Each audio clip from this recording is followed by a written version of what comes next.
I'm giving good week to defenders of clean language after the European Broadcasting Union told Malta that it had to change the lyrics and title of its Eurovision entry because it contains the C word. Oh, wow. Well, it almost contains the C word. The song actually contains a K word, kant, which is the Maltese word for singing.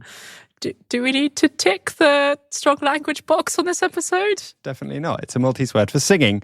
Shall we have a quick listen to the track in question before it's been reworked? It's sung by Malta's Eurovision entrant Mirjana Conte.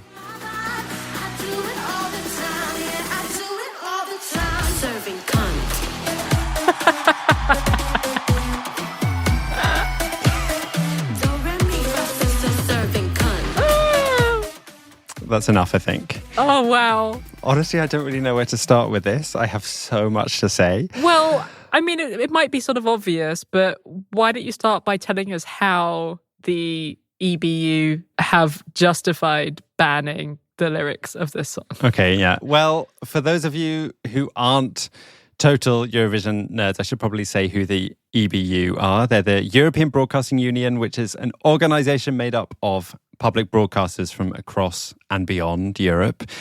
And yes, the EBU sets the rules for Eurovision.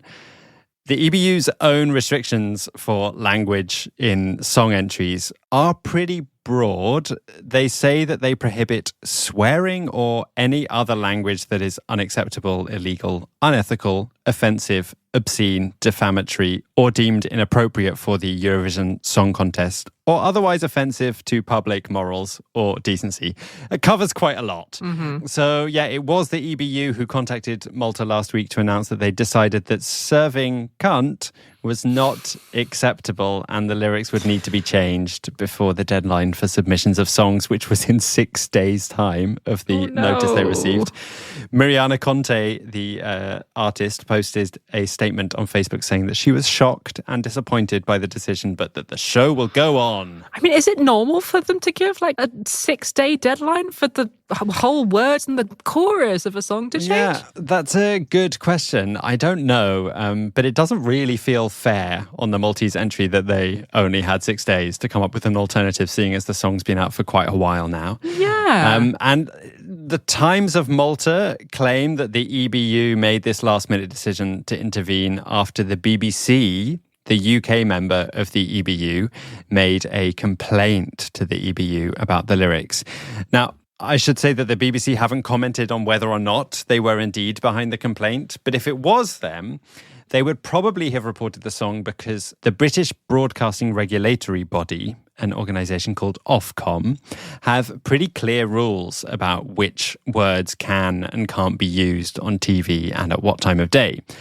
The C word is considered very strong language in research done by Ofcom, so it's only allowed to be heard on TV or radio after the watershed, which is 9 p.m, and even then, it should be used with caution. Okay, so we could call this a good week for respectable use of language. But I mean, poor Mirjana, she wasn't even using the C word. Fine, if you are watching this on British television and you have a native English-speaking ear, you might hear that. But that's not what she's saying. She's saying not the C word, it's a K word, a Maltese K word. So this is censorship. Yeah, well, it's an interesting question. And that argument is certainly being made in Malta. And it's maybe striking that the one Maltese word in the song has been banned. The culture minister of Malta actually put out a statement saying that the EBU's decision represented blatant censorship of the Maltese language. And the singer, Mirjana, actually appeared on BBC's Newsnight and said that serving kant is about serving singing. I guess that's why she sings like do, re, mi, fa, sol, la, serving kant. It kind of is there in the lyrics. Anyway, the culture minister has also said that the Maltese public broadcaster is exploring legal action against the EBU to challenge the decision in the Swiss courts.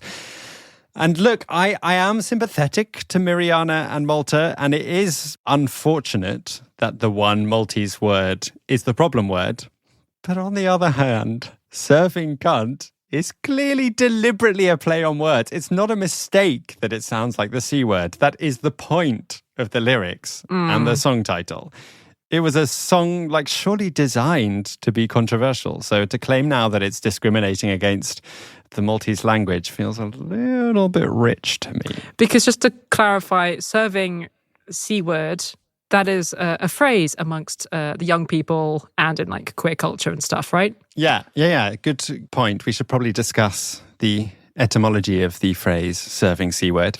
Well, let's first start with the C word, which is a kind of vulgar word for the vulva. And there's some confusion about the etymology of that word. It's probably of Germanic origin, and it is used in subtly different ways in the English-speaking world. Apparently, actually, in Australia, it's not so offensive as a word. It's a regular greeting. Yeah. Yeah, apparently you can use it positively as well. But in other parts of the world, it's considered one of the most taboo words in the English language, largely due to historically misogynistic use of the word. But over the past 15 years or so, the word has begun to be reclaimed, particularly by LGBTQ plus people. In the ballroom scene and around drag culture, the phrase serving C word is seen by many as the opposite of misogynistic. It's actually a celebration of women and a celebration of femininity. So you could argue that the British Broadcasting Regulator needs to get with the times and realise that it's not as offensive of a word as it used to be, at least not in this context.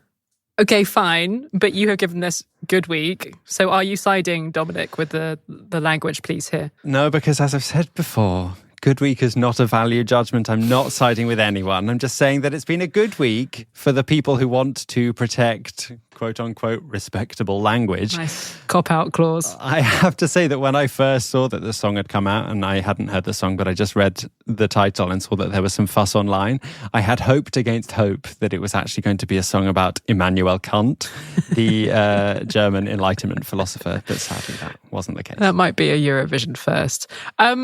Do we know yet, do we have any idea how Mariana is going to change the song so that it fits within the rules? Because there's a pretty crucial line here that we're talking about. Yeah, and the title of the piece. Well, she will have submitted it by now because Monday was the final deadline for Eurovision song submissions. But at the time of recording, it hasn't been released, the updated song with cleaner lyrics. But there is a report in the Times of Malta suggesting that the song will be changed to Serving Conte, which is singer Mariana's surname, which I think is actually quite brilliant. But also, as a French person listening to that, you're going to hear Serving Comte, which is a cheese. Which is delicious. I love that. Also, another great thing about the apparent plan is the article goes on to say that parts of the song containing the K word will likely be left without a lyrical replacement and a sound might be included instead. And I thought we could ask our listeners what sound they would suggest. I was thinking maybe your clown nose noise. You remember? You do? Rahoo, rahoo. Yeah, serving. Rahoo, rahoo. I love it. Mariana's going to win with that one. Anyway, if they do this, clearly the whole audience are going to be shouting the C word or K word anyway when it comes to the live shows. So that'll be the next challenge on their hand. Can they dampen the sound of the audience shouting the C word? Well, they managed to drown the sound of booing for the Israeli entrant last year. So I think they have that technology available to them. Anyway, yeah, this is my good week, and it's not maybe very important, but it's also why I love Eurovision, because everything is just so rubbish in the world right now, like literally everything. And we need, or at least I need, the joy of a news story like this one. And it's all thanks to this completely bonkers song competition that I love, despite it being controversial, and sometimes there are incredibly serious news stories around it. But yeah, forgive me for not talking about the Romanian presidential election or other alarming news reports around Europe, like what's going on in Bosnia and Herzegovina. But we will come back to all those very important things in the future. But for now, yeah, good week for clean language at the Eurovision Song Contest. Contest. Ah!